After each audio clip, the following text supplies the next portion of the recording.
Good evening, everyone. Welcome to When I Was Your Age, vlogcast that talks about common stuff today and what it was like when I was your age. If you have comments and suggestions, please feel free to rate and comment on this video. If you'd like to contact me via email, the address is right here on the screen, shootingtribble@gmail.com. Welcome to episode 10, and this is something I've been kicking around for quite a while now. I had a suggestion in email, and memory serves, I believe it was Zach who had sent this on over to me.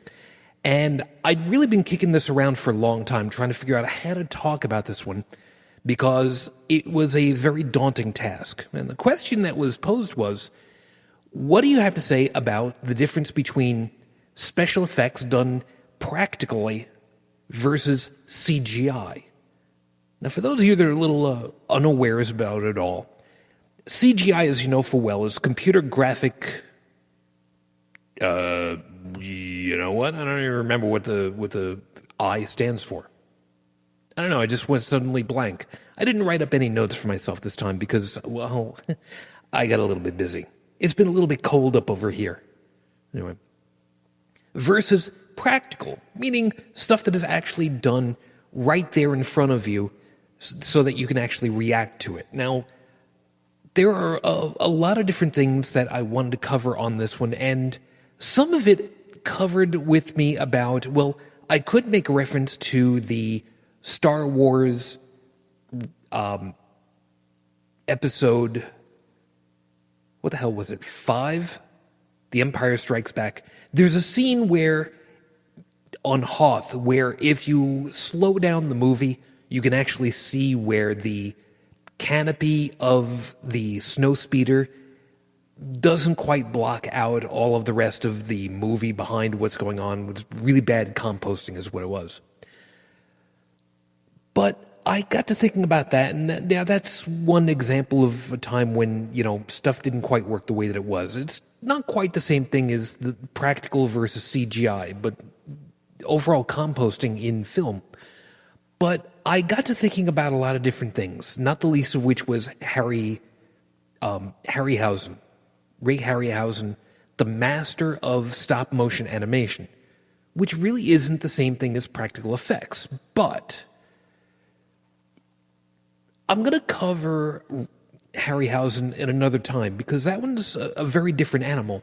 What I decided to go with to describe for you guys the big difference between how much of a labor of love it is to do practical work as opposed to CGI.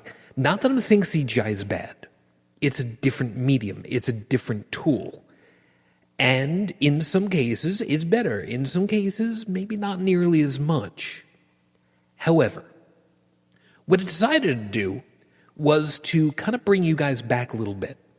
Back in the day when I was a kid, you know, back into the 80s, some of you might remember hearing about something called home box office, also known as HBO.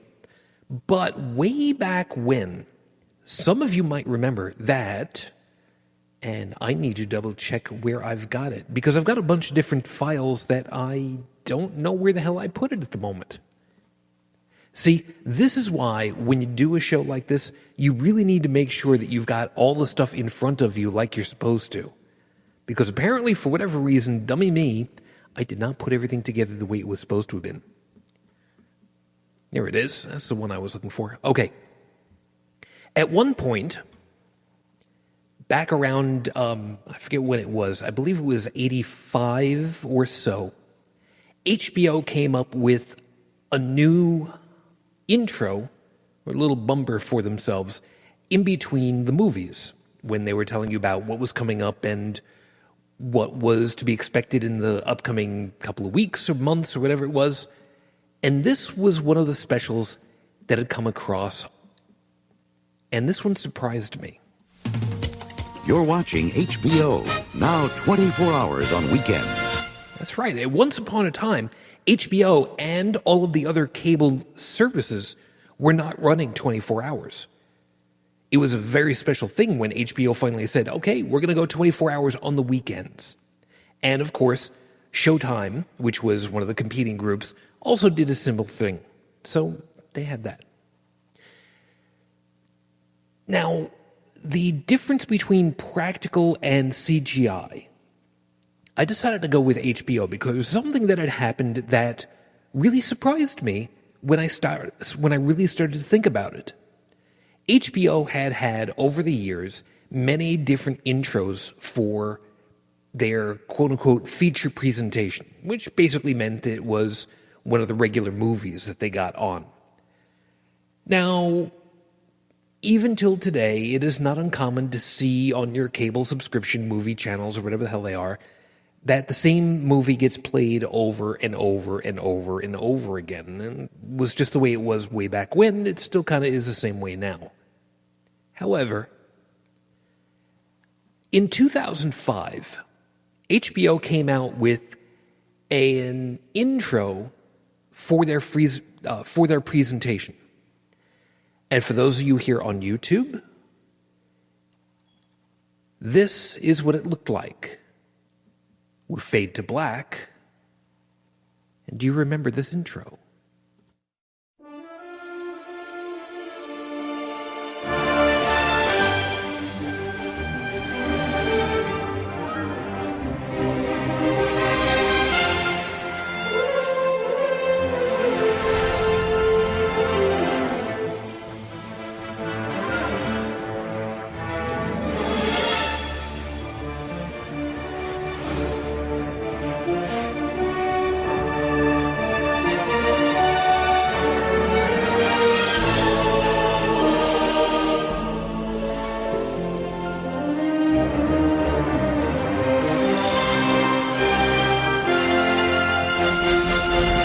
So in 2005, HBO came out with this wonderfully complex piece of computer-generated imagery to go along with their traditional theme.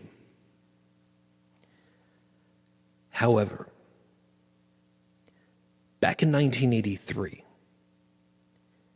the predecessor, the originator to this, came out. And it was a big production.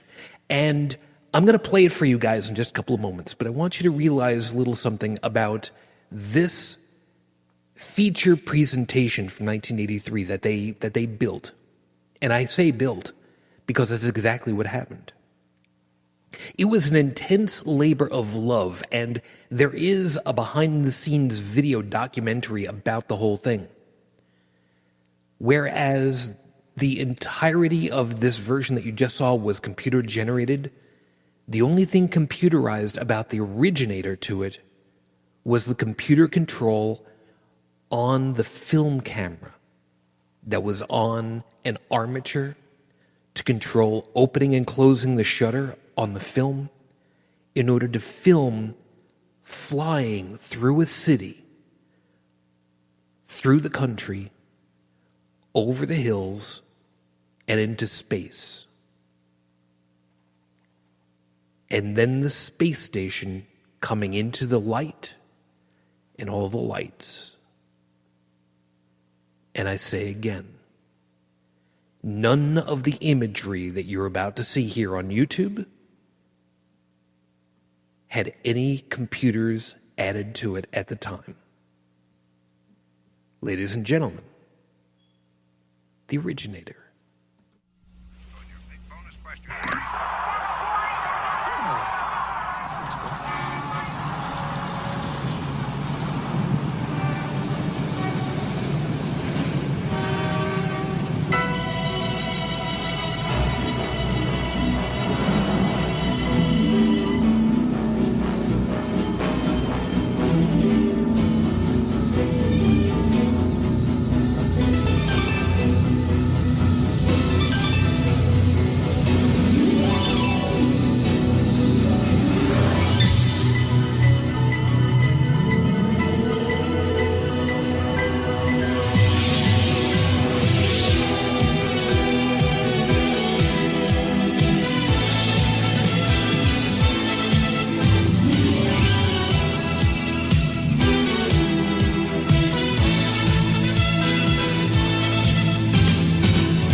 Now, the intro, like I said, had no computer work on it whatsoever.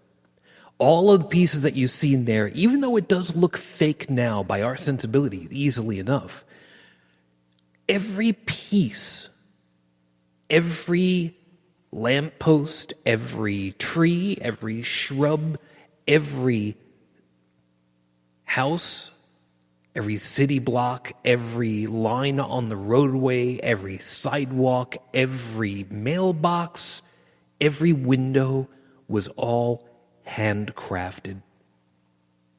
The city was done by latex into molds, letting it cool and cure and then painting it, sometimes airbrushing it, sometimes with an actual hand brush.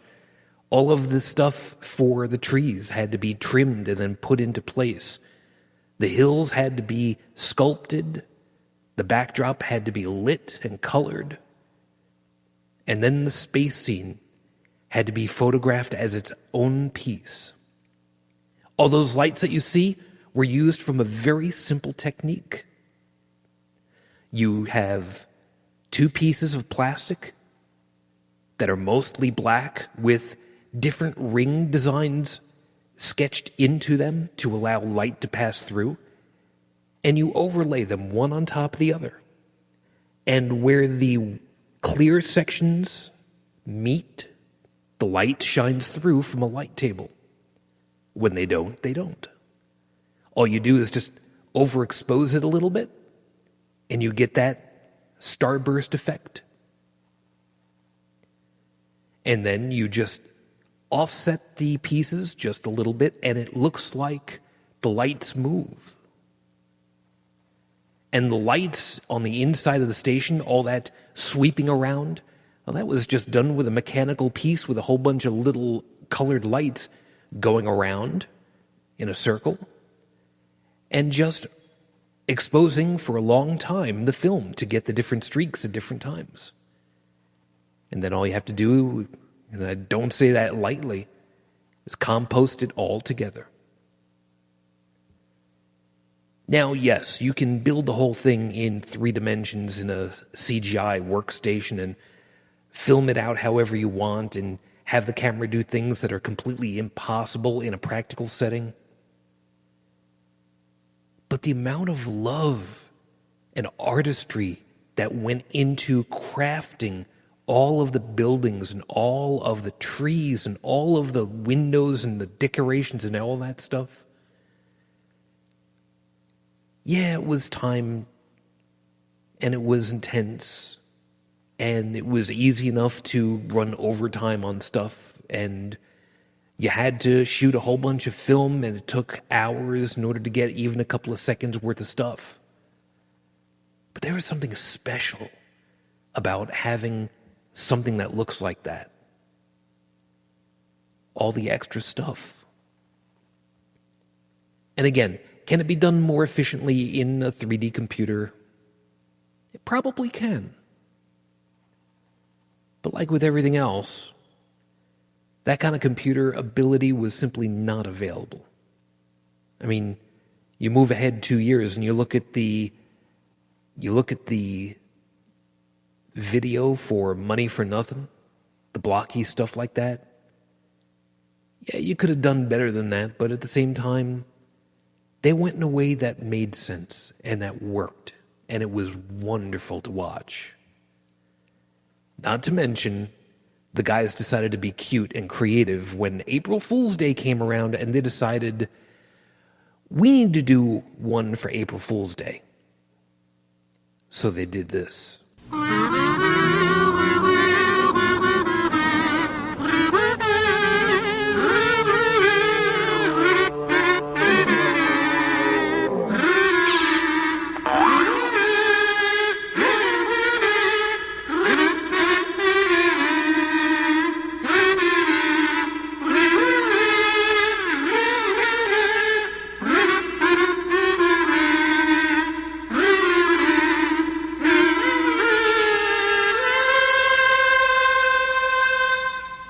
So they had a little fun with it.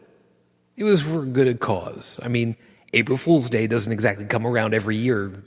Oh, yeah, I guess it does, doesn't it? Oh, well. But even so, the best part about it for me is that, like I said, it was truly a labor of love, and the behind-the-scenes information about it is just wonderful. I will see if I can link in the description field for this video over to the behind-the-scenes so you can look at that, because, like I said, it was fun to see how much went into it, and all the different people. And, like I said, sometimes it's not necessarily about the end point. Sometimes it's about the journey. And when I was your age, that was fun to watch. As always, thank you everyone for hanging out with me. As I mentioned before, please feel free to add comments and make suggestions for future shows. I'd be more than happy to cover damn near anything. And of course, if you know some folks that would like to see this kind of thing who might be, I don't know, what's the word I'm looking for, old, by all means, feel free to share it. And I do have to make a correction, by the way, because I'm being corrected and appropriately so. The correct term is composite, and I apologize. I'm falling on the backside of information that I had when I wanted to use the video toaster way back when. But again, that's another piece for another day. We'll talk about that another time. Anyway, as always, many thank yous to George Robb for the use of his song, When I Was Your Age. He's a great guy. Please look him up. He's a wonderful individual. I will, of course, talk with you all again, and as always, please stay safe, especially with the winter weather going around right now. As always, I wish you the peace I no longer have. I wish you the strength that I've learned. I wish you all well. Until the next time we get together, everyone, you know what's true? Good night. Before you can say boo, you'll be my age too.